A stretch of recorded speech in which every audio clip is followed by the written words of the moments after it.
לדבר, אני מתכוון במובן הזה שמעניין אותי מאוד לשמוע אם למישהו מכם יש הערה, תוספת מעניינת, משהו, אנקדוטה, משהו שקשור למה שאנחנו מדברים. מעניין אותי במיוחד לשמוע, מעניין אותי לדון איתכם. חלק מהנקודות שאני אעלה בסיור הזה הן נקודות שיש בהן מורכבות, ושהתשובה אליהן היא לא פשוטה, ויש עליהן כל מיני דעות וכל מיני ניסיונות של ההיסטוריה, ולכן אני לא בא להציג לכם פה איזושהי תזה אחת מנומקת, אלא להעביר בעצם איזו מורכבות של סיטואציה שאנחנו כרגע קצת מוצאים את עצמנו בצד הנדפק שלה. ועל מה אנחנו בעצם מדברים? אז אנחנו בעצם מדברים, אנחנו בעצם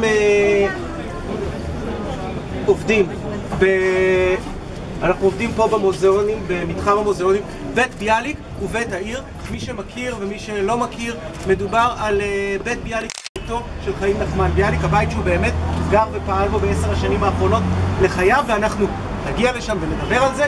ולידו בית העירייה, שאוהבים לקרוא לו בית העירייה הראשון, ואנחנו תכף נדבר על זה שלא הראשון,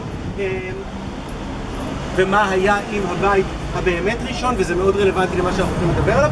אבל אנחנו במסגרת העבודה שלנו במתחם בעצם מצאנו את עצמנו חשופים לאיזושהי סיטואציה שאף אחד מאיתנו לא ממש תכנן אותה ולא ממש הבין איך נקלענו אליה, של מאבק, זאת אומרת את המאבק אנחנו כמובן יזמנו, נגד עיריית תל אביב. למה אנחנו נאבקים בעיריית תל אביב? אנחנו נאבקים בעיריית תל אביב בגלל שהיא למעשה מעסיקה אותנו במתחם הזה, מתחם שאני מזכיר לכם עוסק בשימור התרבות של העיר ואופייה וצביונה של העיר, ובעצם אנחנו מועסקים שם מעבר לעובדה שהשכר הוא מחפיר ואין שום הלימה בינו לבין המציאות שנמצאת מסביב לבית הזה. אנחנו מועסקים שם בצורה שהיא לא חוקית. היא לא חוקית והיא לא מוסרית והיא לא תרבותית והיא לא עוד כל מיני דברים שהעיר הזאת היא מאוד שואפת להיות ומצהירה על עצמה, ובמידה מסוימת של צדק גם ככזאת. אז אנחנו יצאנו למאבק. המאבק שלנו מתנהל בכמה מישורים, חלקם משפטיים, חלקם מקצועיים, וחלקם מה שאתם עכשיו לשמחתנו לוקחים בחלק, וזה בעצם המאבק הציבורי שלנו להעלות את התודעה.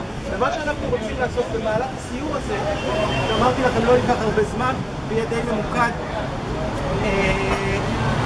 הוא בעצם להבין את הקונטקסט שבו אנחנו פועלים. תל אביב היא עיר חדשה יחסית, אנחנו נדבר על זה עוד רגע, שחרתה על דגלה בעצם ערכים מסוימים, ואפשר לראות את תהליכים מסוימים חברתיים וכלכליים שקשורים מאוד אחד בשני חוברים יחד כדי בעצם לייצר סיטואציות שהן כמעט אבסורדיות. אנחנו נתחיל עם בעצם מי אנחנו יודעים שלא באמת ייסד את העיר הזאת, אלא גנב מבייס את הבכורה. ראש העיר הראשון של תל אביב, מאיר דיזינגוף. כולם מכירים את רחוב דיזינגוף, כולם מכירים